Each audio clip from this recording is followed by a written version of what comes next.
Welcome to the I Hate Critics movie review podcast. I'm professional film critic Sean Patrick. Hi, Jeff. Hello. It's weird. They're like not seeing you through a Zoom screen. I know, right? I can't pick my nose. I can't put my head down and dig around in there. I would do it. I've known you my entire life. I'll pick my nose in front of you if I have to. Find us on Facebook and Twitter and all those places where we post stuff and so on and so forth. Vocal.media to read some of my stuff at medium.com/realscope. JeffLassiter.com. Jeff Lassiter Pop Cult on Instagram if you want to see my artwork and tell me how shitty of an artist I am. I don't read the comments, so... You're yelling into a void. Yes. And if you say something shitty on our TikTok, I just block you, so... Yeah. No one gets to see what you do. It's true. It's true.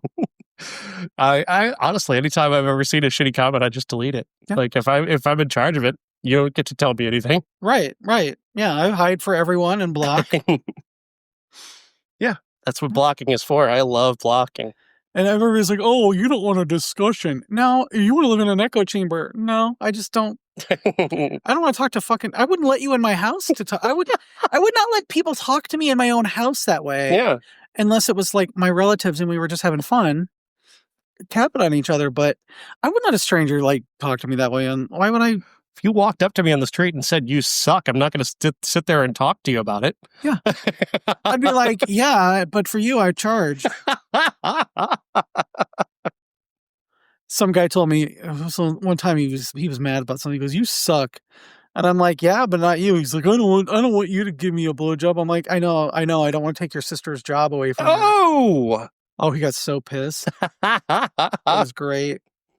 My favorite thing, if I do read the comments on something and somebody makes some disparaging remark or whatever, I'm like, wow, you rolled off your sister long enough to type that whole thing? I never think of those things in time, I think about them and I file them away for later. Yeah. Or, wow, I bet your kid, you look like somebody whose daughter had to learn early to lock her bedroom door. Oh, Jesus. Wow. I go there. I go right there. You picked the wrong F slur to fuck with. That's why I've always envied about the gays is their comeback ability. The insults are just top tier every time. I was raised by Joan Collins on Dynasty. And that is my aesthetic. So yeah, that's that tracks. That definitely tracks. So yeah, we're talking about a number of things. We're going to get into, of course, the movies in a moment. We do have news. We do have James Cameron. Of course, we're going to talk about Avatar in a little bit, but he's in the news this week. They did a bunch of profiles of him, and he's a weird guy. This is what happens when you get very successful: is you get weird. Mm-hmm. So he is apparently still holding on to something that happened at the Golden Globes 12 years ago. 12 years ago. Amy Poehler made a joke.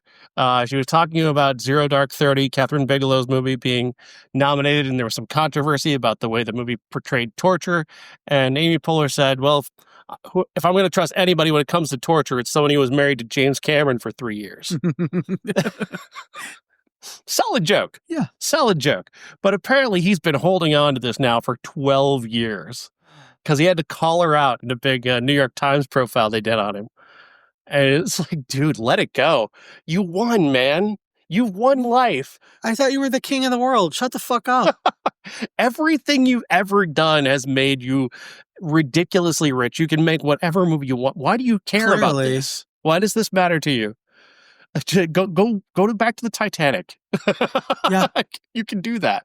You have everything. Why did this hit him so hard? And just kind of reveals a piece of him that he doesn't realize he's revealing. That he holds on to something like this. I think he might be a little secretly misogynist.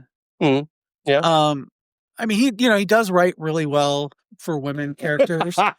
For women characters, strong, whatever, like Sarah Connor, whatever. Mm-hmm. I thought you were talking about the Avatar script because there's no strong writing in it. No, oh God. But we'll get to Are there that. even scripts? Yeah,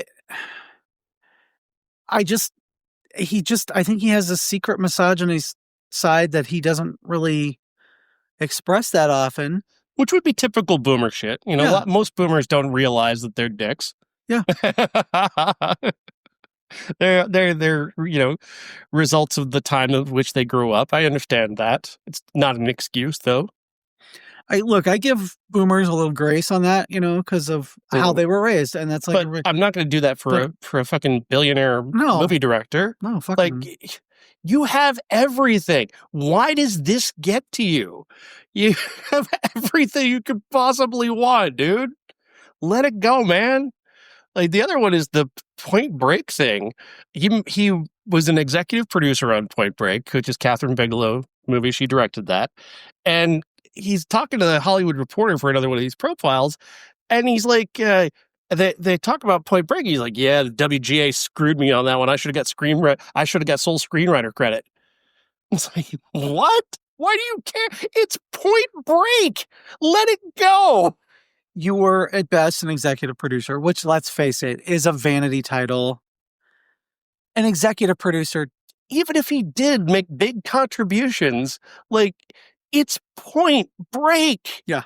Like, it's 30 some odd years ago, dude. For almost 40 years. Almost 40 years ago, man. Let it go. You got to let shit go. He holds on to things. He reveals himself again later in that same interview talking about test screenings of Avatar Fire and Ash and saying that when they were test screening it, he read all of the reactions from the audience. He would sit there and go over their cards. I hope he cried. Well, he made changes to the movie based on it because, he doesn't, because he wants the people to like, which I get. At the same time, like, you didn't have a fucking vision for this? Like, you, are you that unself-aware? But like, I just don't imagine that Scorsese, like, sits there in a test screening going, I wonder what average guy thought of my movie. Say what you will about George Lucas. He didn't give a fuck what people thought. Very clearly, yes. I mean, McClunky, no. He didn't care. He wouldn't sit through a test screening. Yeah. James Cameron has... Did Cameron, like, read some of these, though, and, like, hold on to them like he's showing up at somebody's house later? Like, why did you say this about my... I guarantee you in 15 years he's going to show up at some random dude's house in the valley and be like... I was going over that card you wrote about Fire and Ash. You wrote this, didn't you, motherfucker? You know what? I'm going to make time travel so I can go back in time and kill your mom so she never has you. Jim, buddy. Let it go. You won, man. Avatar made $300 million this weekend worldwide. It's already made back the budget. It's going to make $700 million worldwide. Like, dude, you won. Yeah, pretend it's Catherine Bigelow and just let it go. Let it go. We also, I just don't understand. I don't understand how do you not, like, it's amazing to me just the way that people reveal themselves without revealing themselves. Mm-hmm. Like, I'm sure I've done it on this show, probably. Something. I'm sure I have. I'm sure it said something that revealed something about me that I didn't realize. Nobody knew I was gay until I did this show. But, like, for him to be this unself-aware. Yeah. I mean, I don't understand. Like, I'm a typically neurotic person. I can lose a day's worth of good mental health remembering something I did when I was 13. But generally, the thing that happened for me is I went to therapy in my late 30s, and I learned finally that I'm not the main character, and that most people don't give a fuck about the things that I thought were embarrassing. They have no memory of things that I thought were the most important defining moments. They have no memory you of that. You are only the main character in your own story. Yeah. No, like, I guarantee, like, I had to tell myself, didn't go to therapy to learn this, but I had to tell myself, I'm like, literally nobody has any idea about your insecurities unless you tell them. Yeah. They don't care. They don't know because they're dealing with their own. Exactly. As much as, like, you might have a family and love your family very much, but you still have that voice in your head that is yours and it's nobody else's. You can't give it to anybody. You can't, like, share it. It's yours. It's like all your insecurities and all the things you're proud of, the things that you're proud of that you want people to know about, and they don't care. They're happy for you, Yeah. but they're not happy because of you. You know what I like because of that. So yeah, just I know main character syndrome is like a meme and it's like a made up thing, but honestly, I think it actually is a thing. Yeah. I think it's a real psychological thing. Yeah. I think it just has a weird, kind of a pop culture name to it. I'm sure there's a problem, but that sounds like something somebody should write a paper about, honestly, because I think everybody thinks that like the thing that they did when they were 14, they think the world remembers this, and they don't. Yeah. They do not remember. I feel like it's linked to magical thinking. Mm-hmm. You know what magical thinking is? Yeah. Where you think that if you don't do something, then the world is going to come to an end, or, you're the reason that your parents got divorced, or you're the reason that you're, all that stuff. That's, you don't have that power unless you physically go out and like kill somebody or whatever. But, and I think that that's kind of tied to main character syndrome, where you are convinced that everybody cares. That's why social media was a terrible idea, because everybody thinks they're the main character. Yeah, the internet was a mistake. There's no doubt about The that. internet's fine. Social media and comment sections are the fucking worst. Comment sections are definitely the worst. Like there's just no other hub of slime and villainy greater than the comments section. Scum and villainy. But whatever. I don't really. I look at any post that mentions Rob Reiner and his death. I had one, and I was really mean to this lady afterward because it pissed me off so bad, because we've all lost parents and friends and family members and whatever.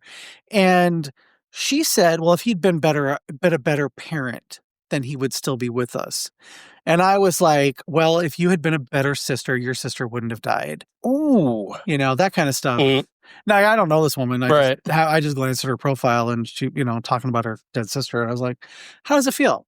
Yeah. Because what if Tracy Reiner reads, something about her father, and then the first comment is, if he'd been a better father. Fuck you, lady. They're so toxic. Uh-huh. And that goes into that main character syndrome, where they don't think about anybody else and their feelings. It's just them. So it's the most narcissistic you can be, is being negative to other people on the internet, because you're just begging for attention. Mm-hmm. That's what you're really doing. Yeah. Look at me. And meanwhile, I'm just giving them the gay shade comments because they deserve it. Let's face it. They deserve it. I do comment on YouTube things, but I try to only be positive, just because I just don't want to contribute to the negative.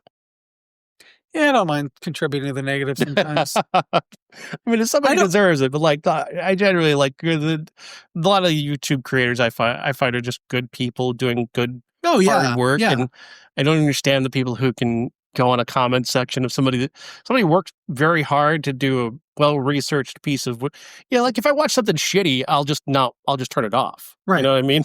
No need to comment, no need to tell them they suck. I'm just click off and go do something else. But I don't need to go into the comment section and go, why are you wrong about this? There's a guy he's an older guy, and he goes around and he reviews restaurants. And I've reposted a couple of them, and he's just it's so wholesome and stuff. And I always try to like that stuff and give a nice comment.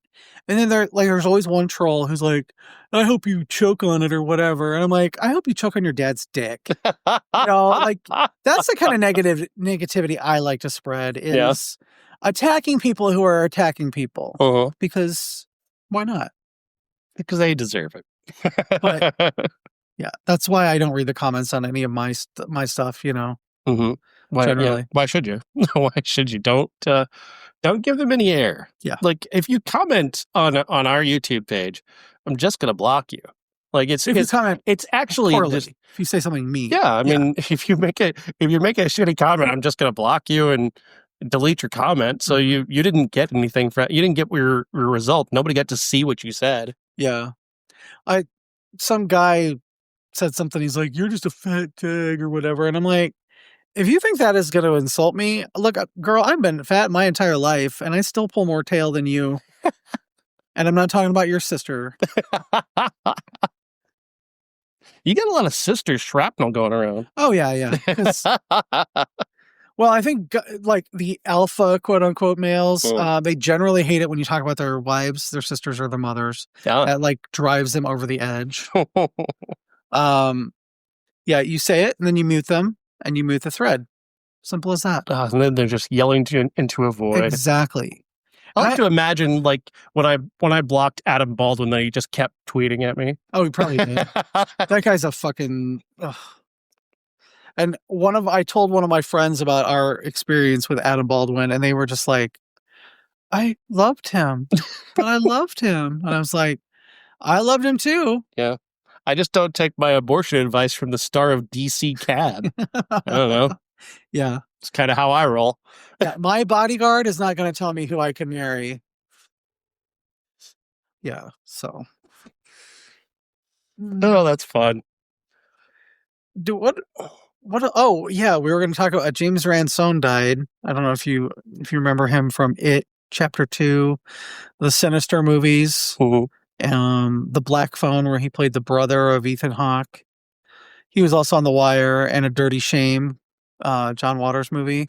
Yeah, he. I actually, speaking of Adam Baldwin, I had a weird encounter with James Ransone on Instagram one day. He was railing against trans rights and like gay people and stuff like that. And I was like, I don't know who hurt you, and then it turns out somebody did hurt him when he was young, and it just really, he was dealing with a lot of demons apparently. So yeah, I was just like, I'm just going to give you the grace to not further engage. And he's like, I appreciate that, brother. And I'm like, okay. Yeah, so I was like, I didn't quite know how to feel when I heard that he died, but yeah, it was a little unsettling. And I'm also going to say this about the comment sections on stuff. If a celebrity dies and then another celebrity dies and then another celebrity dies, it's not that they die in threes, because then another celebrity will die and you'll be like, oh my God, it's 4. There must be 2 more. No, the human mind can't help but. You need magical thinking. Yeah. Well, no, the human mind like picks up patterns. That's what we do as humans. That's why we have survived as long as we have. Yeah. Because we pick up on patterns, and that's one of the patterns we pick up on. It's like seeing, So, but people think it's only celebrities. I'm like, no, 3 people have died. It's interesting. The movies of the 80s, a good friend of mine does a lot of writing, and he did a piece on the Twilight Zone tragedy. The people who died there, and the actor specifically, Vic Morrow. Jason Lee's dad. Yeah, people think that Vic Morrow predicted his own death because he was on a set one time and they wanted him to do a helicopter stunt, and he's like, I have this premonition that I'm going to die in a helicopter. He actually said that. But here's the thing: as they lay it out on movies of the 80s, he was a Marine so he knew about like military helicopters. He's seen them all his life. Then he was a star of the TV show Combat, where he's dealing with more helicopters. Then he's also a low-budget movie star who sees how in the 60s and 70s, they don't take safety very seriously. Yeah. What it was just an accumulation of experience that led him to see, like, first of all, the scene that they have him do in this movie, which is like Dirty Mary Crazy Larry or some shit with Peter Fonda. They have him in a helicopter that is like 15 feet off the ground chasing a muscle car. Like, so he said, I'm not doing this until you get me a life insurance for $1 million, which was about the budget of the movie. but he held him up, and then he went ahead and did it, and he survived it, but he didn't predict his own death. No. He had an accumulation of experience where he saw a lack of, safety being had on low-budget films, and he especially saw how insane Landis was and not taking anybody's safety seriously on that movie. I mean, it wasn't a prediction. It's just like, it was just good common sense. Yeah. And the main reason, the saddest thing is that he thought if he did the stunt, that they'd make sure they'd take extra care that he was out there. If it were a stunt guy carrying those 2 kids, he thought maybe they won't, Yeah. So I'm the star. I need to make sure these kids are okay. I'll do the stunt, and they'll make sure I'm okay because I'm the star of the show. And it's just so sad. Yeah. It just makes it that much sadder that he really hoped he could protect those children in this incredibly dangerous situation. And then John Landis happened. He willingly risked his own life trying to save those kids. Yeah. Fuck John Landis. I thankfully, his son is kind of his karmic punishment, so. Yeah, Max, that's such a good guy. The apple doesn't fall far from the tree. Wait a minute. Do you have a Max Landis story? Oh, he's really, really misogynistic, and yeah, he's really shitty to women, especially on the internet. Yeah. I don't know why or anything. So. Yeah, so maybe that, maybe if there is a God, he kind of evened things out. You get this guy as your son. Yeah. Deal with that. Should we talk about a movie? We can talk about a movie, I guess. Would you like to talk about Avatar? Can we please get that out of the fucking way? Avatar, Fire and Ash is the third film in the Avatar franchise, following up on The Way of Water. It brings back all of our main characters who I can't tell one from another. This is Sam Worthington and Zoe Saldana and Sigourney Weaver. Jack Champion is the kid. And it's a rerun, guys. We got a rerun. Yeah, it's basically just he tweaked a couple things from the second one that sucked and reran it. Did it again. Like, other than like the villain, what's the different beat here? Well, I mean, okay, so first of all, James Cameron thinks he's making Star Wars. He is making Fern Gully. He's making Dances with Wolves. He's not making Star Wars. Nobody cares enough about Avatar to invest in these characters, especially when he's got 10 of these movies planned and he's literally has no idea from one to the next what he's doing. It's like the original trilogy of Star Wars. He made that shit up as he went along. I love Star Wars more than life itself sometimes. And I know Luke and Leia were never brother and sister in the original script. It's so, come on. But this movie was 100%. We just have to get to like the fifth one. Why not make a tight trilogy? Yeah. But no, we got to make 2 and 3, which are basically the same movie with no resolution. None. With interesting looking characters, but they don't do anything interesting. Well, you know what the main difference is that, because business-wise, yes, Avatar is Star Wars from a business standpoint. But what sets Star Wars apart is actual human beings. Mm-hmm. There are human beings on screen, great human beings, like people you want to be. Yeah. And there's none of that in Avatar. Like you don't feel for these things. They're not human. I know. And Cameron, in these interviews that he's been doing, to go back to that for a moment, he keeps talking about how we're really focusing on performance. You keep people come on the set and they see, our actors doing so much to create their characters, and it's like, dude, you're not. They aren't 8 feet tall. Like, they're not. Those aren't their eyes. Like, It's not. They're not human. I realize that you never interact with humans anymore, but those aren't humans. I wonder, and I'm. Even though James Cameron has said, he doesn't believe in making movies with AI or whatever, I'm pretty convinced that by the 6th or 7th one of these, he's going to be doing everything with AI. Like, all the animation will be AI, the voices, whatever. Mm-hmm. What's the difference? What's the difference between what he does now with Avatar and an AI generated movie? He's hiring people to do it, I guess. That's what I'm saying. Like, it's still just watching someone else play a video game. Yeah. It's a completely cutscene movie, I'm pretty, I was pretty vehement about how much I hated the last one. This one, I just didn't care. I was, if it wasn't for the show, I wouldn't have seen it, first of all, after the second one. Third, I probably would have walked out halfway through because I was so bored. I was just like, this is dumb. Like, you even like left the theater and texted me from your showing. You know, I would have just been like, I'm not going to finish this. I can watch Silent Night, Deadly Night again. Yeah, I was just actively just disinterested. And I was like halfway through and I realized that I was only halfway through. I'm like, fuck, I gotta go say something. I gotta step out for a second. Also, I thought we weren't going to do animated movies anymore. This is like a full, let's make a pact. Let's not do the next Avatar next year or the year after. You can do it. I'd heard he might not do another one. Oh, really? Yeah. I thought he was doing 10 of them. I've just in these profiles, actually, he's been talking about how he'd be okay if this was the last one. So would I. I would have been okay if the last one was the last one. They could have been one and done with the series, and I would have been like, oh, that was a good movie. You know, that was fun. That was, you know, it was beautifully shot and rendered and all that. But no. It's so weird. And it's become a meme now to talk about how these movies don't have any cultural impact. Yeah.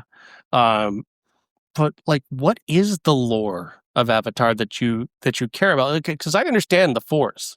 Mm-hmm. Like, people will, if you say the Force, everybody knows what you're talking about. Well, it as much as I hate it, it's religion. Like, I hate religion, but it is it's religion, and it's couched in a way that's like spiritual and magical, as opposed to, you know, smiteful and spiteful.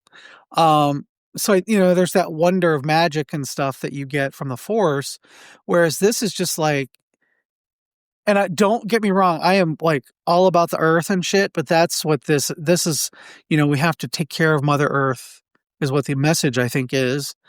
But do we need 10 movies to show that? Right. There's like, there was more of it in the last movie, and I think especially in the first film, he was nakedly political in that one. Like, it was a very left-wing, liberal perspective in the first film. I think he's gone away from that in Way of Water and further away from it here.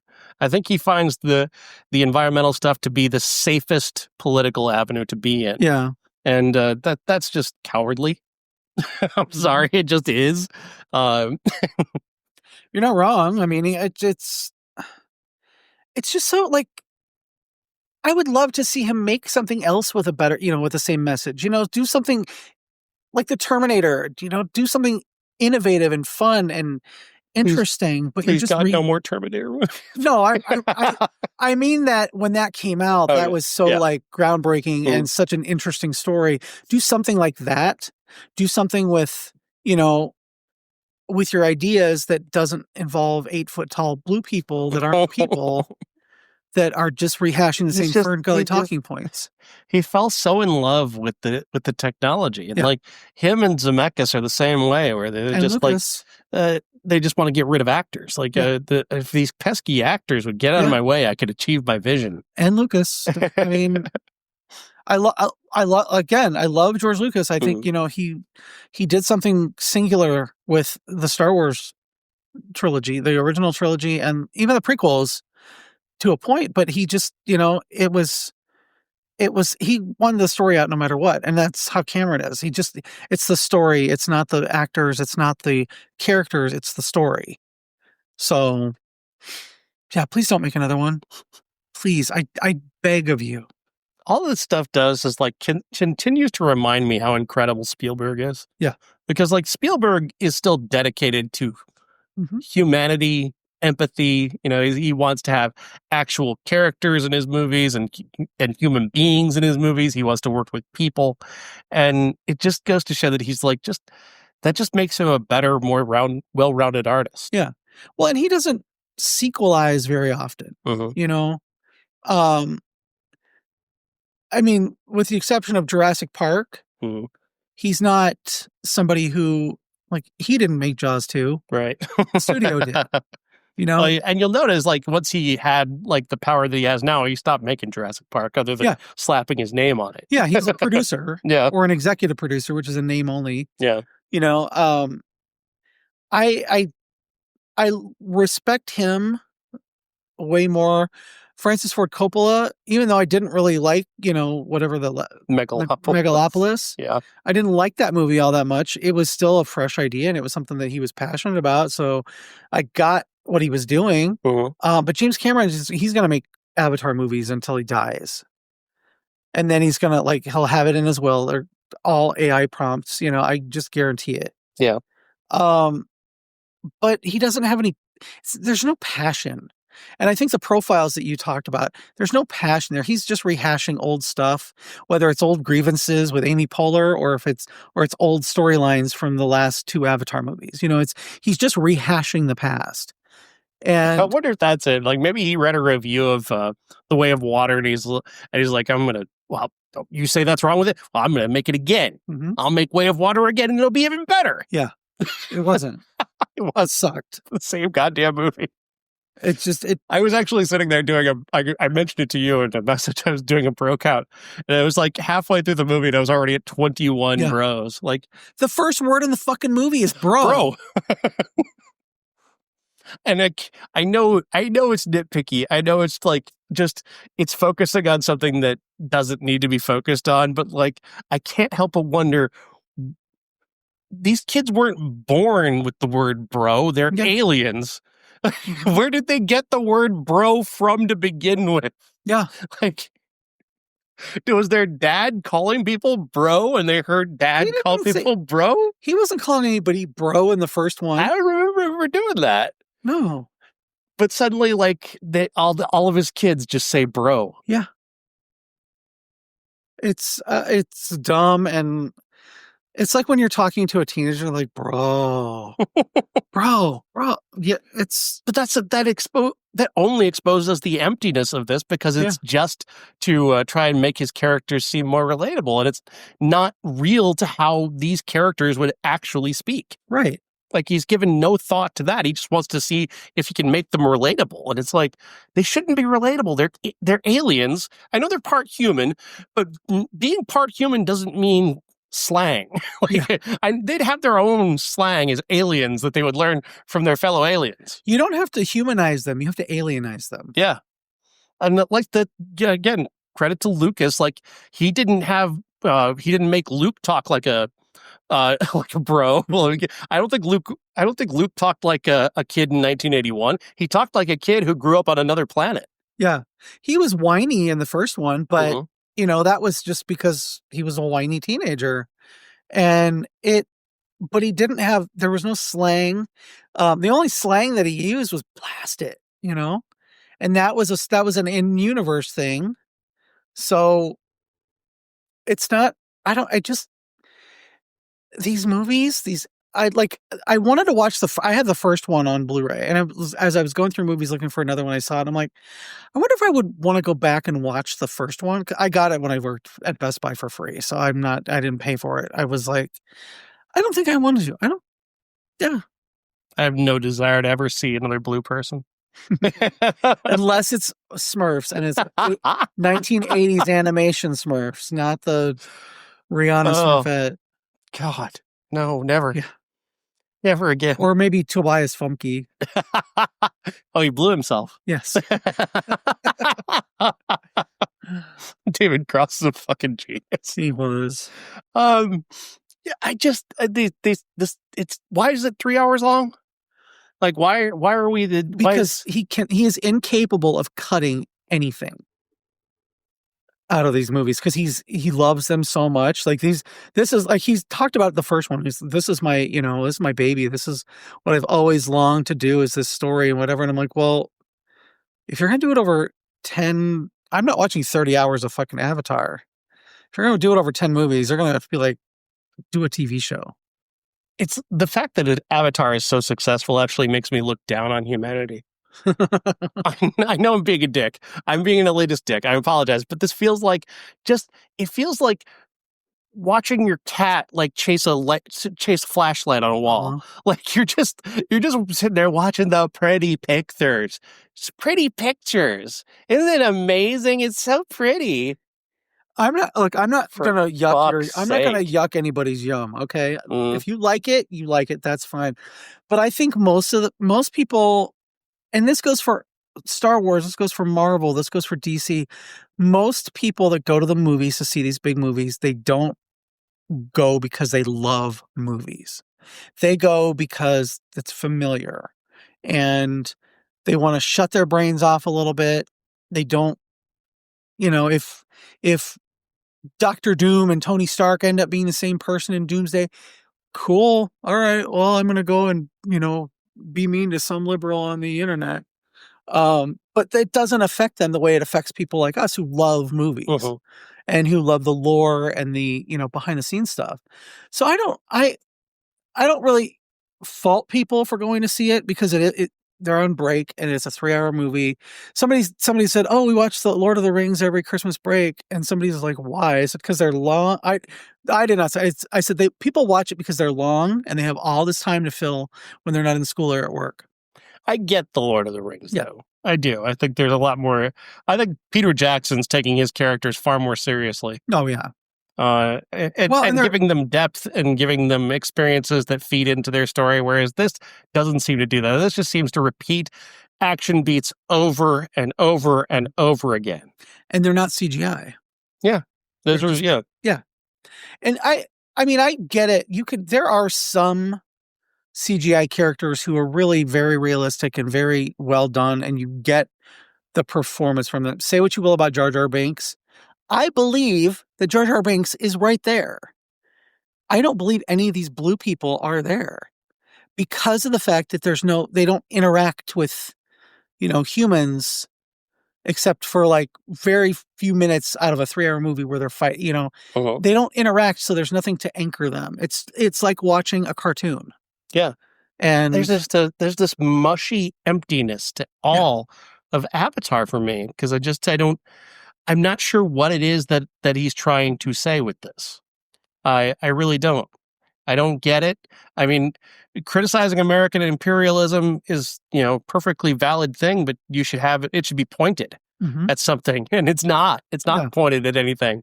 It's just like imperialism is bad. Really, James? Thanks, man. Rock on, bro. Yeah.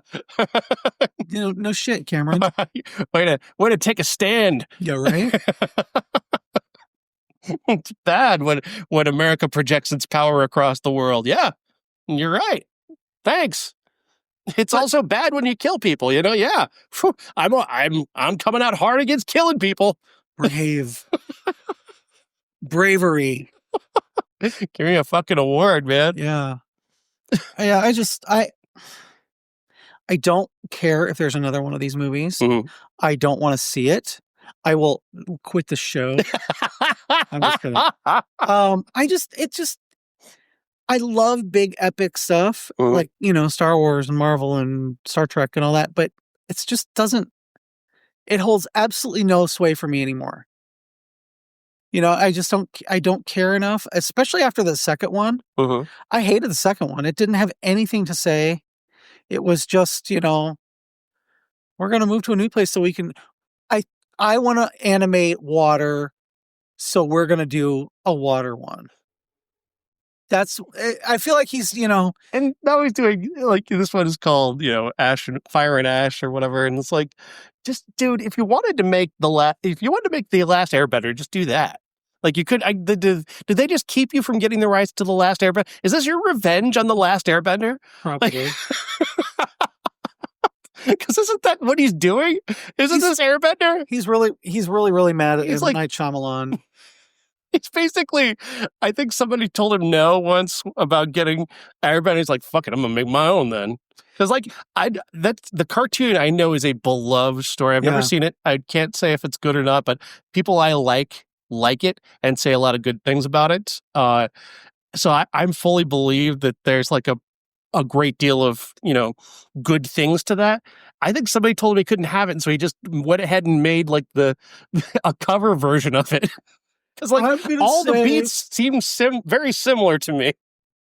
I'm going to say something controversial. Oh. James Cameron could not make Avatar: The Last Airbender, but M. Night Shyamalan could make Fire and Ash. Avatar: Fire and Ash. Yeah, he could. That's how bad it is. I mean, based off of the gray sludge that is After Earth, I'm sure this would be very. I get to play with colors. Oh, Yeah. yeah. Oh God, I hated this movie. That's the thing, though. Is like I don't hate it. I think it's mediocre, and that's what really bothers me. Well, that's why I hate it, because it's not. It's like it should be. Edge of your seat. If I had a visceral hatred of it, I could appreciate it. Like that would be it would raise something in me in terms of a feeling, instead of making me sit there and just, all right, well, how much longer is this? I felt like I was sitting in a waiting room. I was a half hour in and I looked and I was like, oh fuck, I thought I was an hour into this 3-hour movie. Fuck. I don't get it, Avatar fans. Please don't try to explain it to me. I know I sound like I'm judging you for liking it.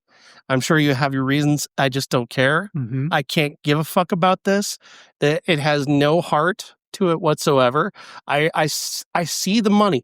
I see the hard work that went into it.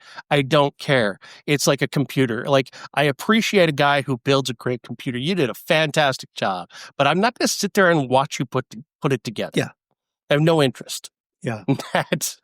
This feels like sitting in a waiting room. Mm-hmm. Like, I'm waiting for something to happen that is not happening. It's all filler, no killer. I would love for somebody to just name me one of these characters. Just give me their name. Literally the only one I could tell you was Jake Sully, because he was in the first one, and that's the one I watched all the time at Best Buy when I was working in the home theater. And it was on a loop. How do you not roll your eyes when they say Sully's stick together like it's a fucking Disney family comedy? Like, is the word they really stick together because once you're a blue person, your skin is very tacky. And so when they get too close, they stick together. It's like Velcro. They also never quit, Jeff. Yeah. Sully's never quit. Unfortunately. We wish you would. We wish you would quit. Please quit. You know what? Let me fire you. You don't have to quit. Seriously, what makes you want to give up your time for this? I mean, Hamnet is in theaters right now. You could go see Hamnet right now, folks. You could watch Jesse Buckley give a masterclass on how to act, or you could watch blue people walk around and say, never quit. I'm gonna stick my hair in this dragon and it's gonna fly me everywhere. God, if I stuck my hair in a dragon. That sounds like something you could have done in New York back in the day. I was a Chicago Dragon rugby player for a season. So. Go Dragons. Once a dragon, always a dragon. The Dragons, of course, are a team that plays in drag. That would be so funny. I wish they did. Now they're all very manly. Oh, that's great. I never thought that. That's another thing. Sorry, you have a point. You have some. I was just going to say, I never thought the next movie we're going to talk about would be my favorite movie of the week. Oh, I kind of figured it would be, but. Oh, wow. I mean, no, but. Based on the two, What? There's no humor in this. Like, it's so humorless. Mm-hmm. It's so lacking in, like, even like a modicum of joy. Like, their lives, these people's lives, if you just treat them like human beings, they're fucking miserable. They're on the run constantly. It's like they're like fucking River Phoenix's family from that movie with Harrison Ford, just constantly moving and running from people. They're like the Jodes. Ma and Pa Jode. Like, they've had a miserable life. They've had to like fight for their life every fucking like day, couple of years, couple of days. They're fighting for their lives. They're watching, and it's just so miserable. Why do you want to sit through this misery? There's no humor. Like, where are the gay Avatar aliens? Where are they? Like, where are the ones who have like an inner life that is informed who they are? Yeah. I would love to see a drag Na'vi character. You know what I'm saying? Maybe the one that was in the red and white headdress was That'd be fun for Colonel Quaritch to figure out that was actually not a female Na'vi. Why do you have a dick? What is a dick? I don't understand. I do not understand what a dick is. That thing between your legs. We got to talk about the sex scene. What did you think of Colonel Quaritch's the sweaty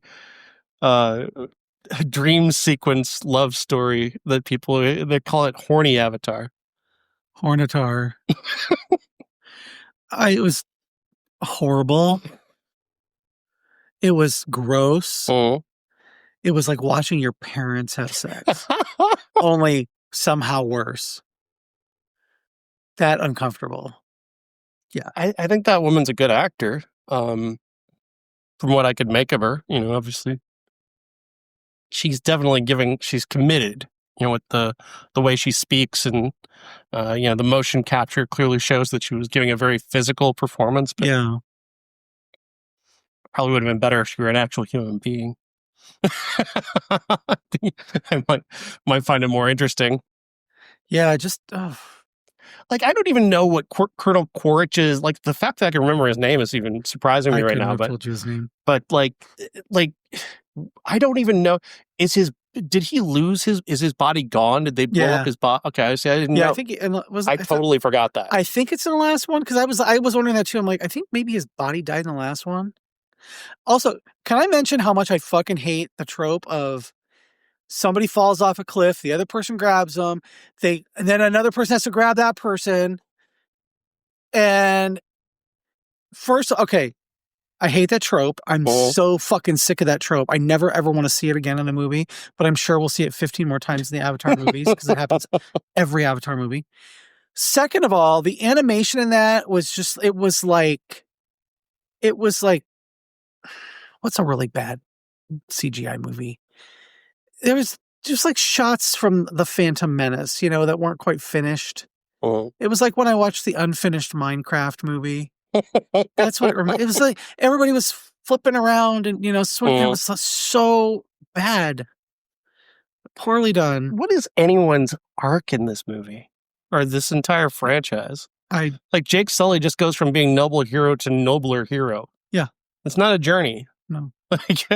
I understand that he resented his son, I guess, because he kind of blamed him for his other son's death, which he kind of undercuts that by the fact that they can just go see dead people whenever they want to and hang out with them. kind of loses kind of the meaning of death when you can just go into go into the world and go see him again. But whatever. But like, I don't understand. I don't know. I don't even know where I was going, but I don't either. It's so pointless. I just don't what is the character arc? What is anyone trying to achieve? What are the Na'vi trying to achieve? Are they're trying to make James Cameron some money? They're trying to not be killed, I guess, right? That's about it. He's actively avoided saying what the humans are there for, the unobtainium. Oh God! Which is like the root of just the emptiness of this franchise is right there in one word: unobtainium. Like, I remember hearing that the first movie, and it's the one thing that I took with me. It's like, he does not, that's a fucking screenplay placeholder. He never even bothered to replace it. Mm-hmm. If he can't bother to replace that ridiculous name, he doesn't actually, he doesn't care enough. Yeah. Yeah, I would have more respect if you called it Camerontonium or something. I mean, at the very least, that would be different. But unobtainium is the dumbest idea for a thing ever. God, it just makes me We call it unobtainium because we cannot obtain it. Fucking wow, genius. Why don't you just call it blue? Because it's blue. Fucking Giovanni Ribisi pisses me off now. How did anyone just not roll their eyes through the back of their head when they heard that? I bet they did behind his back. James, are you sure you want us to say unobtainium? Yeah, whatever. Okay, whatever you say. You're the boss. You're right. I am the boss. So you better fucking say unobtainium. Bitch. Make it sound real. Nobody is good. Nobody's that good an actor to sell that bullshit. And the dissonance of Sigourney Weaver as a 75-year-old woman voicing a teenager just makes the character sound ridiculously awkward. Yes. She had to make a point this week of actually telling people that she didn't actually kiss Jack Champion. Who was like he was like essentially a child in the movie. Yeah. And it's like, thanks, Sigourney. I really didn't need to know, but okay. Thanks for clarifying, I guess. I'm picturing her kissing him in real life, and it's good to know this thought occurred to you, I guess. Love Sigourney Weaver. I think she's one of the good ones, but just the thought of that, just ugh. I truly don't understand. And that's fine. If you think you understand Avatar and you love it, good for you, man. Seriously, like, good for you. Congratulations, you got another Avatar movie. I know I was a dick earlier, but I'm seriously though. If you do get joy from this, cool. Congratulations. How? I mean, sorry. Cool. Enjoy yourself, but don't try to explain it to me. I don't like sticking my dick in electrical sockets. I'll never know what that's like. So some people might. Some people might. They're never going to be able to explain it to me. I feel the same way about Avatar as I do about sticking my dick in an electrical socket. It's like just an experience I would never have. Yeah. That's about it. Can we talk about a different movie? Let's talk about a good movie. Let's talk about a really surprisingly good movie. Paul Feig is the man. The guy just keeps coming up with ways to make familiar movies and do it in a way that's kind of new and different. Because I thought for sure I knew what was happening in this movie, and I should have. I feel like I should have predicted it, and I didn't. When it got to the point where it happened, we're talking about The Housemaid with Amanda Seyfried and Sydney Sweeney and Brandon Sklenar. There's a twist in the middle. I thought I should be ready for it, and I wasn't. And I was really surprised and just good. I was overjoyed by the fact that he fooled me. I read the book, so I knew exactly what was coming. I knew, and I got to say that this is one of those cases where the book is not as good as the movie. Really? Wow. Frida McFadden wrote the book. She wrote 3 of these, 3.5, because there's there's another. There's a sequel tease at the end of this. Oh, well, there are two sequel books and then a 0.5 where something happens between 2 of the characters. It's just a side story. I really, really did enjoy this movie. I thought, it is better than the book. I did not picture Sydney Sweeney when I read this. I pictured Julia Garner because she's got that edge to her that says ex-con. We're going to spoil this movie too. So if you haven't seen it, if you want to see it, if you haven't read the book, skip ahead. Yeah. But Sydney Sweeney does not say ex-con to me necessarily. But I thought everybody was really good in it. Amanda Seyfried was absolutely dialed into the camp aspects of her role from start to finish. She was playing it as a dark comedy, and it's not supposed to be. But I think Paul Feig probably took her aside and directed her to do that. The thing is that the underline of her performance is that her entire life is performance. Yeah. She has to perform for this man to keep from being harmed. Yeah. And that undercurrent of performance, she's not trying to hide that she's performing anymore. She's feeling herself a little bit. She's got a plan in place to get herself out of this situation, and she's going to be like a dynasty villain. Mm-hmm. Like she's going to just lean right into it. And I think I think Paul Feig thought about all of that. Mm-hmm. I think that mattered to him, how that performance plays out, how that performance is. I think he wants the camp, and it's like you're watching this hand while you should be watching this hand. Like right. It's a magic trick that he's pulling off here. Sydney Sweeney, when she immaculate, I thought she was so good. She was so wonderful. I was really looking forward to seeing what she was going to do. She does not jump off the screen in this movie the way Amanda Seyfried is. And I don't know if it's because Amanda Seyfried is playing that and she's just not. She's playing the, up until the end, she's playing a very like straightforward role. Mm-hmm. The two of them together have plenty of chemistry, but I think a lot of that is because Amanda Seyfried is so unhinged. And you're siding with Sydney Sweeney. Go, what the fuck? What the fuck? Amanda Seyfried's character, her plan is so outlandish, and she's got to play it big in order to get it to work. And that's how it works, is that she plays it so fucking big. And it's phenomenal. So basically, she hires this woman to be her nanny in her house and her housekeeper, and gives her a room upstairs where that happens to be the room that her husband used to punish her. She moves this woman in without telling him, which it seems like it, and because she's acting so like erratic, bipolar and erratic, it's like you're kind of going, well, she must do this all the time. And then they set up this thing where it seems like she's being not only crazy, she's being like abusive towards him. Like almost in a way that definitely throws you for a loop, because you think, well, she's crazy. You're definitely I was convinced she was crazy, and she was coming back at the end of this movie like a fucking psycho villain. And then they turn that, he turns the knife on you and go, oh. and it should have been obvious. That's the fucking thing. It should have been obvious where he was going with it, and it wasn't.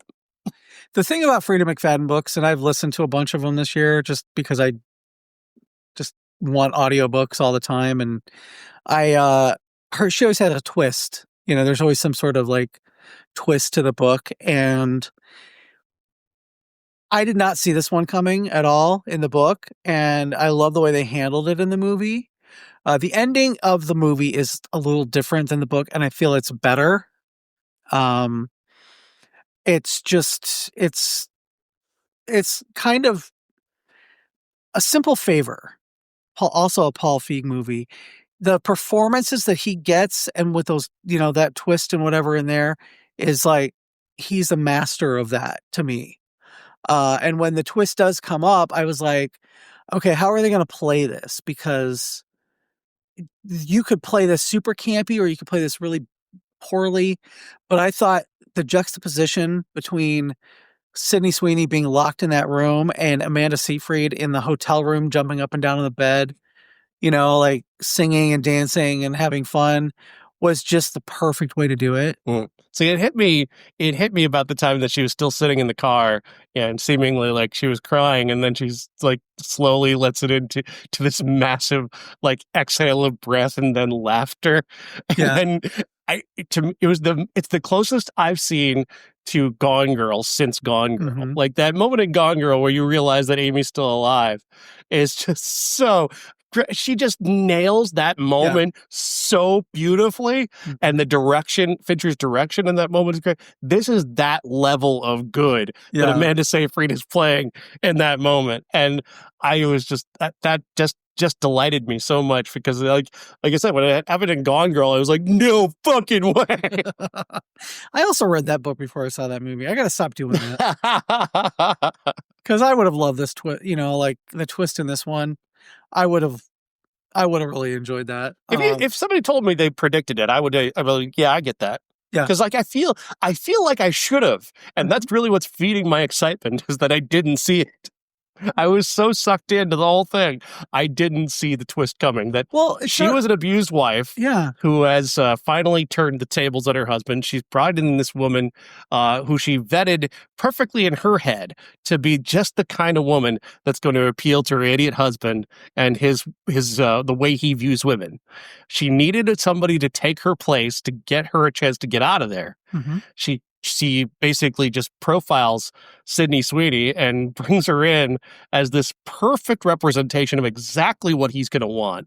And then she turns up the crazy to get herself out. And once he decides that he wants Sydney Sweeney and not her, bye. See She's ya. free. She's free. I think Amanda Seyfried is such a good actor. I mean, she's just like has really knocked it out of the park with everything that she's done. She's gotten so much better. Like, just she's improved so much. Like when you look at all the actors from Mean Girls, I think she's improved more than anyone. Yeah. You know, Rachel McAdams is very good, but I think she didn't need much improving. She's a type also. Yeah. She's a type. Amanda Seyfried is not, she's playing many different types. Like she played Linda Lovelace, you know, a porn star was her first big acting, you know, like kind of job outside of Mean Girls and outside of that kind of, you know, genre, I guess. And then she was Elizabeth, what's her the tech lady who said she could do the blood stuff. I didn't see that. Yeah, that was a mini about. series on it. She was really good in it, and she did her voice and everything, and you know, like this woman, she faked her voice so that people would take her more seriously. But she actually talked like this, you know, like she was like this. But she would, yeah, I'm really very smart in doing all this, and she nailed it. She nailed that fucking show. Mm-hmm. And just watching her crazy eyes in this one, you're like, oh my God, she's the gaslighting in this is gotta be so triggering for you've got to be prepared when you're going into this one, because she continuously over and over again tells Sydney Sweeney one thing and then immediately switches gears. I never said that. I didn't tell you to do that. And you feel like you're crazy when you're watching her do this. It's like you literally just saw her say this. Yeah. And now she's saying she didn't say it. If Sydney Sweeney's character had not absolutely 100% needed to be in this job, she would have walked out the first day. Absolutely. And he did a great job. The movie does a great job in setting that up. Mm-hmm. She was homeless. She's on parole. She needs a place to live and to keep herself out of her final 5 years of prison, because when she was in school, she murdered a kid who was sexually assaulting her roommate. Mm-hmm. So she beat him to death. Yeah. Which is what happens to if you sexually assault someone, just in case you didn't know. That's what should happen to you. Agreed. Somebody beats you to death. She goes to prison for that. She spends about 10 years in jail, and she's got 5 left to go, but they let her out on good behavior.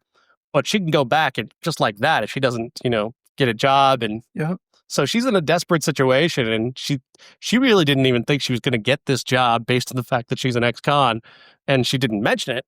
But a single background check was going to reveal her. Mm-hmm. So she thinks she lucked into something when, maybe this woman didn't look into me. I'm lucky. But then, of course, Amanda Seyfried's just sort of holding that card, ready to play it when she's ready. Well, and that's the whole reason she chose her, is because she didn't have anybody. Yeah. That's what he liked, are people who were lost, who needed him. That's who she was. Yeah, because that's who she was when they met. So she was a single mom working in a job that was beneath her. Yeah. Yeah, she dropped out of law school after with one semester left because she had a baby, and she was stuck, and he took her away from all that and then locked her in a room, and that room was terrific too. Yeah. What a great location. Mm-hmm. It's so smartly employed. The first thing she tells her is like, "Hey, you can blast your music. Nobody's gonna hear it downstairs." And they're like, "Oh shit!"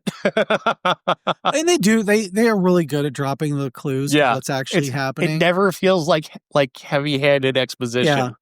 Yeah. Nobody walks into a room and goes, "Oh, hello, you're my husband." Right. And it's not like that in the book. It's a little more heavy-handed. And Mm-hmm. some of the signposting it's like neon signposting. So just the little touches in this movie are just so smart. Like when she initially interviews Sydney Sweeney, the house is immaculate. It's just everything is perfect. The next day when she arrives to start work, it's filthy. A fucking filthy mess, and you're like, oh shit. Where did all this shit? Because she's been there. Because Amanda Seyfried's there without her husband. Like he's off with the kid doing something and has been out of town this whole time. So she did all this damage herself. Yeah. Whew. And then when the next day when she turns on, okay, we're all great that we're best friends. Then the next day she accuses her of losing her PTA speech and just loses her shit and really just fires her. Like she just, Yeah. that's like the perfect test. She's playing everything perfectly, but at the same time, she takes big risks in a way that makes sense for this character. Mm-hmm. Yeah, I'm really glad you like this because I was worried because it is almost starts off as a very run of the mill kind of thriller, and the book was run of the mill except for the twist, and the movie is just so much more smart about things, and you really get into the characters based on their portrayals as opposed to trying to like keep track of stuff in the book. It's everybody is very well delineated. The clues are dropped by just the right people at the right times. I think I fully enjoyed myself. I was in a very full theater. A lot of women who had read the book, I guarantee you, because they were all chatting about it on the way out. Like, oh my god, it was just like the book. And I noticed that when they did change a little bit of the ending, you were, okay, that's interesting. So I don't know how the book ended. The book basically ended as they locked him in there and he died in the room. With like she basically made him kill himself in the room. It's been a while. It's been like almost a year since I listened to it. But yeah, I'm hoping that they make the next one.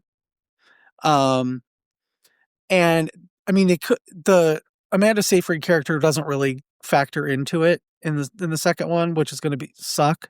Right, but I think they set this one up in a way where she's the benefactor. Yeah. Like she's the one who's bankrolling what Sydney Sweeney is going to go on to do, which is kill a bunch of abusive husbands. Yeah. And like in the next one, I'll spoil the book a little bit. She's with Enzo in the next one.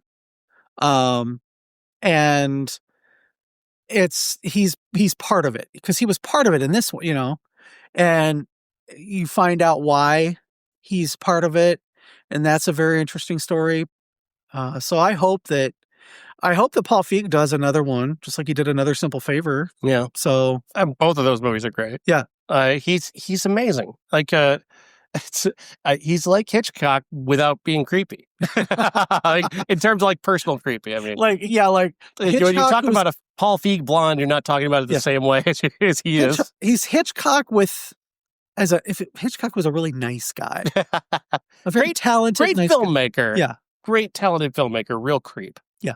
But I don't sense creep at all about Paul Feig. Oh no, we used to follow each other on Twitter, and he was like very encouraging about stuff. He was always he loves helping people and doing nice things for people. And if you listen to the Office Ladies podcast, he directed quite a few Office episodes, and they talk about how much they love him and how he was just so much fun on the set. So yeah, by all accounts, he's a real good guy. Watch you turn out to be a serial killer. He's got like 62 women's torsos in his basement. He has a collection of tiny shoes. Yeah. Nobody knows where they came from. Oh. I know, he's just amazing. He's just amazing, and he's done such an incredible job. And yeah, it's kind of like, I think comedians just have because he's got a past as a comic. I think they just have a different way of viewing like dark stories. Oh yeah. And bringing a sensibility that is kind of a pop sensibility to these otherwise very dark and serious stories. It's a difficult thing to do, to give them a personality beyond victimhood. Yeah. And both women are victims and non-victims in this movie, and it's like, I like that. I like that, he gives them the freedom to play both sides of it and to both come off as very believable in both aspects. So yeah, I hope there's a sequel. I hope they do the next two books. Just because I want to see more of Paul Feig directing Sydney Sweeney and hopefully Amanda Seyfried, Mm-hmm. And the next story is pretty fucking weird too. So, And Amanda Seyfried's not even done this year. oh yeah, the Testament of Anne Lee is still coming out. oh yeah. She plays the founder of the Shaker religion, and she is incredible again. Oh, interesting. Yeah, she's set. I don't know if I'm going to be able to see that before the end of the year. She's absolutely crushing everything. This woman. Yeah, is that coming here? I don't know. I don't actually know what's next week's movie. So, well, we've got that Timothy Chalamet. Oh yeah, the Marty movie. Supreme. That I'm the only critic that doesn't like it. I'm just kind of over him, but I have not enjoyed the press tour, but mostly I just didn't enjoy the movie at all. I'm the only one. Every other critic in the country loves it. I found it insufferable. But we'll talk about that next week. Okay. You want to get it started on our classic while I find out what our next movie is? Yeah. Our classic is, I wanted to pick up one that was a domestic drama thriller, like The Housemaid, because I enjoyed that one. So I chose The Hand That Rocks the Cradle from 1992, which stars Rebecca DeMornay, Annabella Sciorra, Matt McCoy, and Ernie Hudson. Annabella Sciorra is coming off a sexual assault by her doctor, and she reports it, and the doctor kills himself. Well, turns out, and I think that, remind me to talk about this aspect of it. Rebecca DeMornay is his widow, and she gets nothing because he killed himself. There's a suicide clause. So she manipulates her way in as the nanny to Annabella Sciorra's new baby. And she, along the way, she seduces the husband and kills the best friend. And basically, it's Fatal Attraction, but between two women, without the sex, without any of the good, without any of the good things, without the joy, without the fun, just misery from beginning to end. Yeah, I remember this movie picked up a really big cultural cachet back in the day. It opened bigger at the box office than anyone expected it to. I think it was a January movie, and had a big opening for whatever reason. And it played into, I guess, suburban fears about, who's watching my kid. That was the big deal. Yeah. It doesn't play more than 30 years later. It just feels kind of silly from beginning to end. I completely forgot about Ernie Hudson's character. Why is he here? And why is he playing a mentally challenged person? What does that add to this movie? You gotta have somebody come and save everybody, I was embarrassed watching. It was so cringe watching him just play this mentally challenged character. Like, it's just, he's just every trope of somebody who has, mental retardation is there. And it's just, I just could not stand it. I was so embarrassed watching him perform this. It's like, I know how good an actor Ernie Hudson is. This is terrible. This is really bad. So I think one of the things this movie suffers from is the fact that it's 30 years old, and so many better thrillers have come out since then that take some of the tropes of this and kind of improve on them. Also, this movie was after a movie called The Guardian. Did you ever see that one? Yeah. With Jenny Agutter, and she plays a nanny, and she god-awful film. Yeah, it's just utterly terrible. Yeah, but this came out shortly after that, so it was like, oh, it's another movie about a killer nanny, although this one doesn't turn into a tree. Yeah, actual thing that happens in that movie. Yeah. Directed by William Friedkin, for fuck's sake. God. William. Anyway. Yeah, I think I would have liked this better if you found out halfway through the movie that she was the doctor's wife.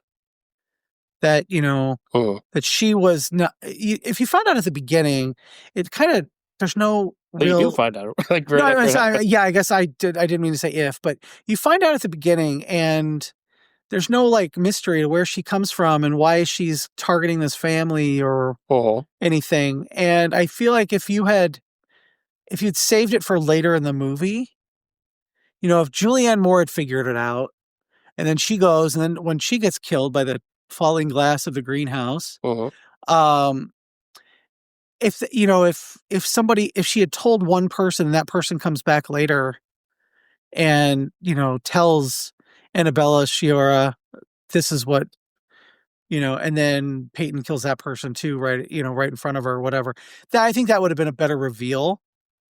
But the fact that it all the way through, you know what's going on. You expect this is not just her being gaslit by her own emotions. This is actually somebody who's after her. And I feel like if you had that, where is she crazy or is this really happening? Right. Is Rebecca DeMornay evil or is she, really sweet and she's just actually trying to help out?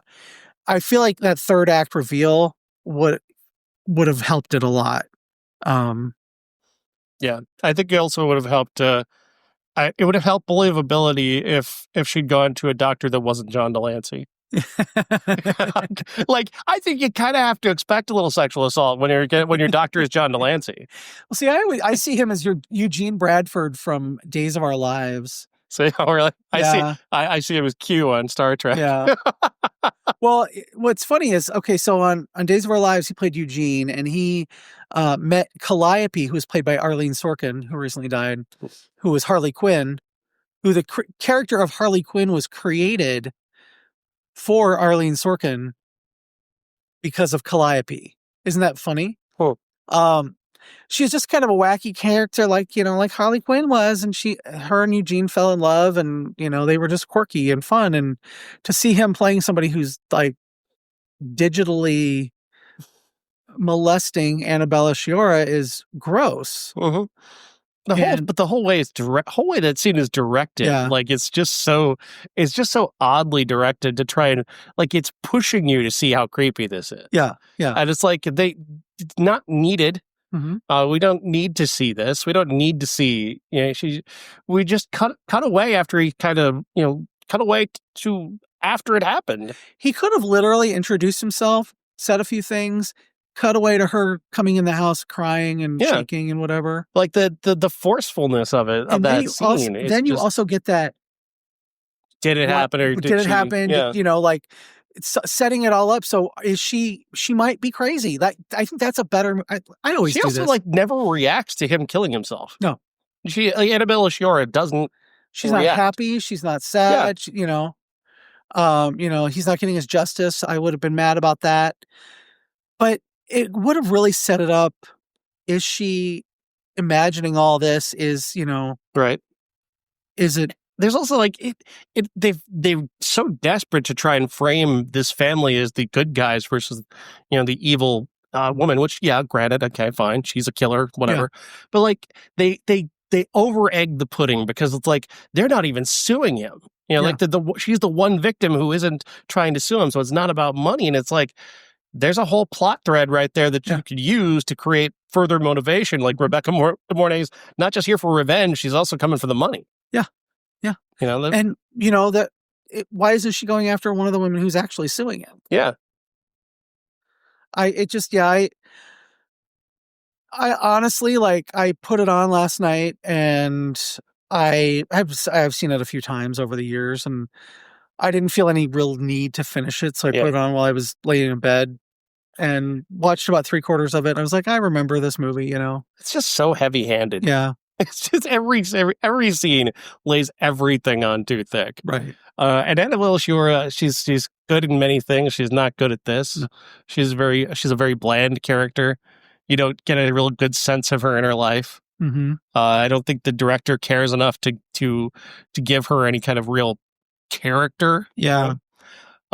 She likes to garden. Okay, well, great, cool, that's nice. And I feel like, honestly, if it wasn't for the whole Harvey Weinstein portion of her career, she would still be a big, she's a good actor. This is a bad project. Yeah. But I feel like if she hadn't had her run-ins with Harvey Weinstein, maybe she wouldn't have to make movies like this. Well, she would have been, in like more stuff and wouldn't have practically given up Hollywood, and we would see what she could do. It's just bland. It's nothing. It's competent. but barely. and sleazy. Yeah. That's sleazy. And Matt McCoy is a terrible actor. He is just god awful. I didn't buy anything that he did in the entire movie. Yeah, he's a genetic engineer. Give me a fucking break. The best thing he ever did was We Got It Made with Tom Villard and Terry Copley on Saturday nights on NBC. Yeah, he's the guy who replaced Steve Guttenberg at the front of the Police Academy movies. Like that tells you everything you need to know about him as an actor. Is that they thought he'd be a good Guttenberg replacement. He is very bland and milquetoast and doesn't, he doesn't do it.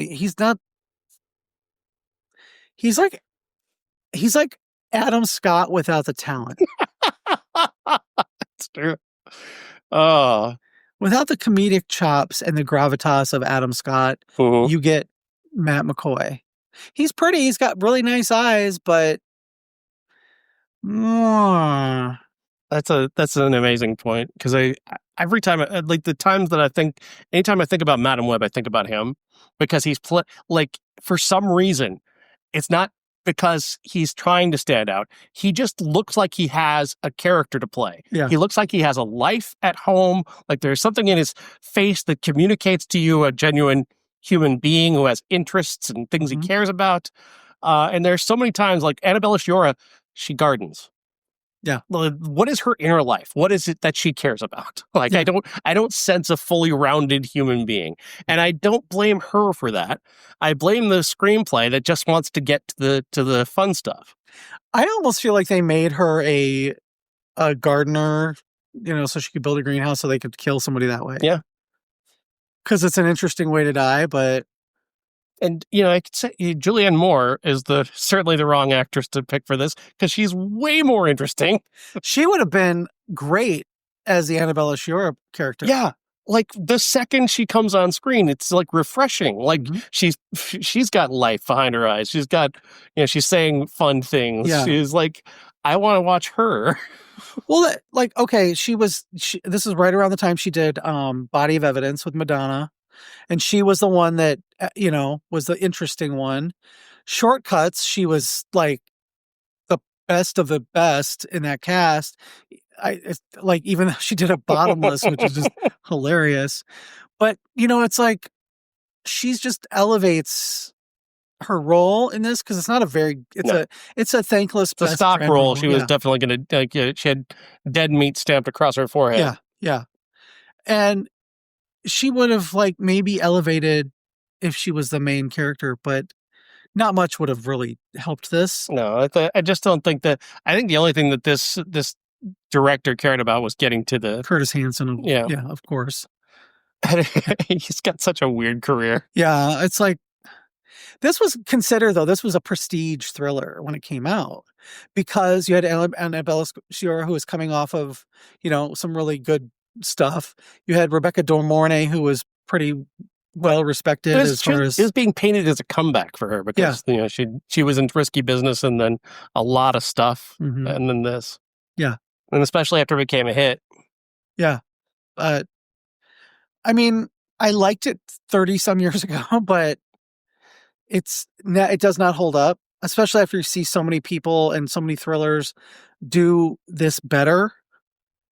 They use they build on this to make something good. It certainly doesn't help that we saw The Housemaid the same week we watched this, because this movie could never compete in that realm for sure. Yeah.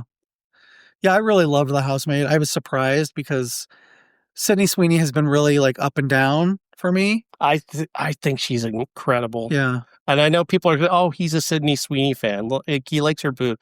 She's a very attractive woman, but I'm saying that Eden, Christie, and this, she has absolutely crushed it each time. Yeah. I'm the only person who saw Christie. I understand that. It's fucking great. And she's great in it. Eden, Ron Howard hasn't made a good movie since Frost Nixon. She's part of the reason why it's so fucking good. Yeah. I just think she's a great actress. I think she's absolutely killing it. Mm-hmm. And I'm not here just to say that she's really pretty and that's why I like her. I'm going to say this. She needs to get a handle on her real life and get a publicist who's, you know, gonna sit her down and say, sweetie, I'm gonna hold your hand when I tell you this. Stop talking. Or start talking. You know, like, Yeah. because she recently on the tour for this, she came out and said, I'm not a white supremacist. I don't love that or anything. You know, that's kind of how Right. she's being framed. You know, but they did the same thing to Taylor Swift and to Jennifer Lawrence, you know, these pretty blonde women. You know, the incels clomb onto her. And if you don't say anything, people are just going to think you're complicit. Yeah. So her publicist really needs to sit her down and say, honey, let's. But I think she's very talented. And I feel like, you know, Eden, I didn't love Eden. I thought it was a decent movie, but I thought she was really good in it. It was one of those movies that had a great cast, but it wasn't, you know, in retrospect, it wasn't like stellar, but it was still good. It was still really good. Mhm. I enjoyed it a lot more. Yeah. I really think it's really good. Yeah. I mean, I'll just say it's good, but it's not in my top 10. It's a top 20 for me. Yeah. But I think that because of Immaculate, I can't see her as a bad actor because she was so good in that movie, and she shepherded that movie from, you know, the start. And I got to give her props for that. And I'm glad that she held her own against Amanda Seyfried in The Housemaid. And to the point where I would like to see a sequel. She really does a great job in the climax. Yeah. And watching her just kind of level up and realize that she has this advantage over him that he doesn't know she has, like that was exciting. Like, because like she's killed people before, she's got a taste for it. Like she's prepared to kill this man. Oh yeah, 100%. And Brandon Sklenar he's got a presence to him that's so affable, and I love that he played against type. Yeah. You know, you think he's just a stand-up guy, and he's, you know. Right. Yeah, that's amazing too, because like the intricacy of just the casting alone, his mom, like that, it's like Elizabeth Perkins is like a tip-off to tell you that this guy's not what he seems. Like his mom is very weird, and he's got to be real weird. What's he hiding? You should be thinking about that, but you're not, because Amanda Seyfried's over here just doing, you know, just being batshit. Yeah. Yeah. It's a magic trick. That's what Paul Feig does. He pulls magic tricks. You're watching one way, and he's got you the other way. Well, and yeah, it's, he grew up doing magic. So, I mean, you know, it makes sense. I love also the fact that in the book, Enzo, I pictured as this guy who used to be on Days of Our Lives, who is dead, who could not play him. But I was just like, oh, okay, he's really good. And I'm like, where do I know him from? Because Michelle Morrone he's just like, even straight men are like, that man is beautiful. And he really is. And he was in Another Simple Favor. So he's worked with Paul Feig before, and they have the rapport and stuff, but he was just, his presence, and he was like, you know. And then you find out he's like on he's working with Amanda Seyfried. You're just like, oh, okay. All right. Cool. I hope it's like the next that's one. another intricate element too, where it seems a little bit out of place. Mm-hmm. And then once the piece clicks into place, you're like, oh, fuck, that's brilliant. Yeah. Yeah. And it's the littlest things that get Brandon Sklenar to like go off. Yeah. He reveals himself in the most unique ways. Like, he wasn't pissed about the broken heirloom china. He was pissed that it was still dirty. Yeah. You know? Again, there's just the little smart little choices that he makes. And Paul Feig is just so smart in the choices that he makes. Mm-hmm. And he gives his actors so much room to perform, right, to create characters who have depth and humanity and, you know, desires, arcs. Yeah, maybe he should remake The Hand That Rocks the Cradle. No, please don't. Oh, no, they just did. I know they did. Oh, God. I haven't seen it, but I'm imagining it's probably terrible. I have no desire to see it, but I probably will eventually. I thought it was like a Hulu original or something. Oh, okay. Well, I don't have Hulu. So Let's see. Next week we'll be talking about Marty Supreme with Timothy Chalamet, which I've already seen. So I won't say anything more. Song Sung Blue with Kate Hudson and Hugh Jackman, and which I've also seen, and my review is actually out now if you want to read that. And Anaconda with Paul Rudd and Jack Black is coming out this weekend. Oh, cool. Yeah. Have you seen that? No, they didn't. For some reason, they didn't see Anaconda as an awards movie. Did I ask you if you've seen the Anaconda Bucket? I did. Oh, yeah, that's right. It's so cool. I wish I could afford that. Yeah. Well, I'm going to win the Powerball on Christmas Eve, so I will totally buy you a couple of them. Thank you. I appreciate that. Don't try to fuck it like it's the Dean one. I've got a real thing for popcorn buckets. I got a big collection at home when I had money. Yeah, I had one. I have one popcorn bucket, and that's the Revenge of the Sith one. Uh-huh. I bought the Ghostface, but I ended up selling it at a convention because I needed the money. So, well, and Megan.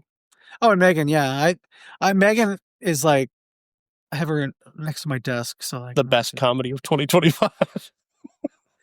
I don't think it's gonna make my top 10, but I thought it was so funny. There is just no comedy this year, not even Naked Gun, has a scene as funny as this woman's work. That is the laugh of 2025, and that most people missed out on that is such a shame. I have literally I own the Blu-ray, and I've literally just watched that scene a few times. I'm just like, I just want to see her go and put her finger over her mouth, and oh god, I love it. I want to butter it up with a biscuit and eat it. It's delicious. I was looking at this because I put in my vote for the Critics' Choice Awards, and like 4 of the nominees for like best comedy, I was like, I hate those movies. Like, I don't know, how are these here? Splitsville with Dakota Johnson, I think, is a terrible film. I didn't see that one. Like the only good one, and I think I ended up voting for it, was The Naked Gun. Phoenician Scheme. They considered that a comedy, which I guess it is. It's a comedy. So I voted for Phoenician Scheme, but I would have voted for Naked Gun if that hadn't been there. Those are the only 2 that I liked. The other ones I thought they were just really actually genuinely bad, and it got me thinking, like, where are the good comedies this year? Yeah, Naked Gun I thought was hilarious. I liked Naked Gun a lot. I had a lot of fun with that movie. And I guess Megan is like it's a dark comedy. It's a dark comedy. But it has the best sense of humor, regardless of genre. It doesn't take itself seriously at all. Yeah, it's like, hey, it's a killer fucking doll. It's like Chucky. Chucky does not take itself seriously. The Chucky franchise, the TV show, whatever, is a little more serious, but that's Don Mancini, doing some other stuff. But it's a sign that this director knew what they were doing. Oh, absolutely. Like, they knew how to play this. They knew the tone they wanted. They knew how to get comedy into this. And they created like just an iconic scene that I wish people had seen. Mm-hmm. It's so fucking funny. And I didn't really care that much about Allison Williams until this one, because she knows what movie she's in. Yeah, everybody in this movie knows what movie they're in. It's not like other comedies where people aren't. You can't take anything away from her, because like that scene works not just because of the song, not just because of Megan's performance, but because of how she's reacting to it. Yeah, is so fucking funny. Yeah.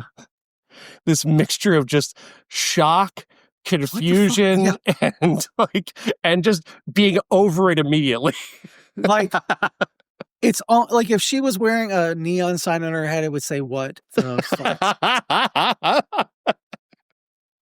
And I've put up with a lot of bullshit from Megan, but this is the worst thing you've ever done to me, Megan. And you tried to kill me. Oh God, yeah, so fucking good. I feel like I should write something about that. This is the best comedy scene of the year. It really is. I mean, it's either this or the hot tub scene from Naked Gun. Yeah. You know what though? You are talking Megan 2.0 into my top 10 again. I hope so. It's not going to be mine. I like it a great deal. I certainly like it a lot more than I didn't really care for the first one, but this one is such a brilliantly manipulated tone. Yeah. But I would be proud of you if you put this in your top 10. And I really don't think we're going to get a sequel, another one. No, definitely not. Not after the. But I mean, they put Megan out in commercials for like Fanta, I think it was, among iconic horror characters, and maybe kind of demonstrating that they still care about the character. But yeah, I don't see it happening again. Yeah, I would love it though if they do this tone. Yeah. Yeah, so we'll talk about that more next week. Good. Yeah, because we'll do our top 10s next week. Because I've seen everything already. Yeah, that means I have to see 3 movies this week, don't I? Fuck. I know. I mean, you should see Marty Supreme because I'm the only critic who doesn't like it. Yeah. So you might see something that I don't. And you should definitely see Song Sung Blue. I don't know if it'll necessarily be good enough. It's not good enough to be in my top 20, but it's like a movie I really did like. Okay. So I would say go see those for sure. Anaconda, you can skip it if you want. I mean, it's not going to play into the end of the year awards at all. Yeah. I'm going to go see it because they pay me to. And I'm not not looking forward to it. I love Paul Rudd. Yeah. I don't really. The trailer hasn't really done anything for me. Yeah, it doesn't feel essential, especially this time of year when I've got so many movies, so many incredible movies that I'm watching. Yeah, that'll probably be my third choice if I get to the movies 3 times because it's the holidays. I don't have a lot of time, and I don't want to deal with a bunch of fucking people. Yeah, so go see Hamnet. You won't find anybody. I've seen Hamnet. I will. I love Hamnet. What is wrong with you people? Go to the movies, damn it. Go see a good movie. Fuck Avatar. Yeah. It's making me hate Avatar now. I don't, not that I didn't hate it before, but yeah. Before I didn't care, but now I'm just keep thinking about how Hamnet, I listened to a guy call Hamnet a flop, and I'm just like, fuck.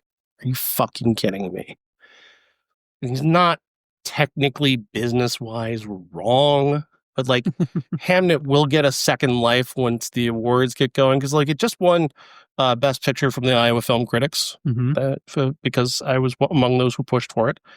And it's got multiple. It's going to win Critics' Choice Awards. It's probably. I think it'll win. I think it should win Best Picture. But One Battle After Another is kind of up there. So is Sinners. Yeah.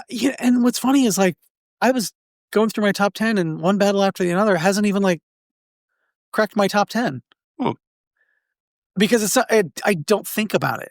I don't either. That's unfortunate. It's a great movie. Yeah, it is really, really good, but it's not one like Sinners or Weapons or Life of Chuck that has really stuck with me. Yeah. Or Silent Night, Deadly Night, or Megan. It's like that. It hasn't stuck with me the way those movies have stuck with me, and I don't know why. I feel like when I think about One Battle After Another, I keep having to remember to like it.